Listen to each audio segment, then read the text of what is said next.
上次都安心照你，又安多纪念，冲在不卡里，莫你在里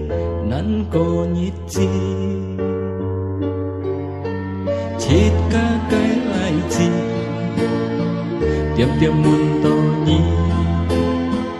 ，thằng to ngã mũ suy liêu chút hi。用伴em kỳ hao ni han kỳ tết mô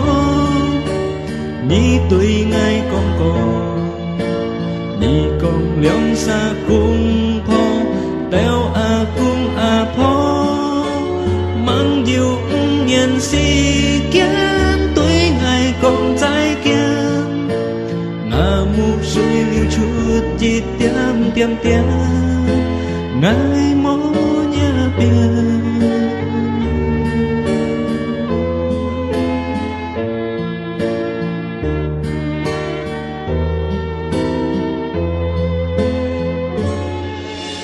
thời xin chung ai hắn tiêm sông to nhì ngày con to nhà sông chi to an xin gieo nhì diệu an to kỷ niệm trong trời bù kha lý mỗi như trời lý nắng có nhịp gì chỉ cả cái lại gì tiêm tiêm muôn to nhỉ thằng to ngã mũ suy liu chút hi hãy dòng bạn em kỳ tết mơ như tuổi ngày con như con liong xa cung po teo a cung a po mang diệu nhân si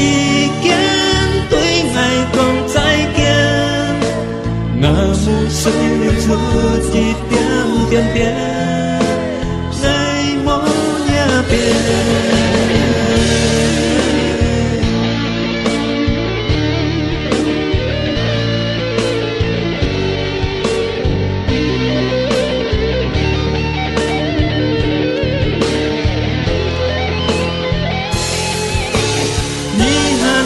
tết mô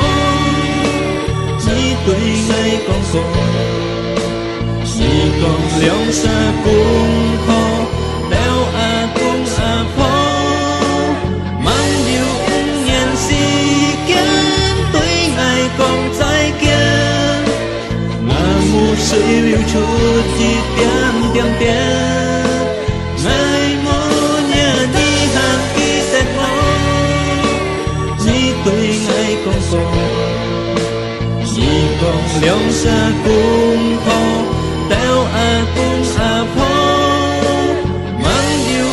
nhân si kiến tuổi ngày con trái kiến ngà mu suy liu chút chi tiêm tiêm tiêm ngày mô nhà như hàng kỳ tết mô như tuổi ngày con như con liong xa cung po teo a cung a po mang diệu nhân si kiến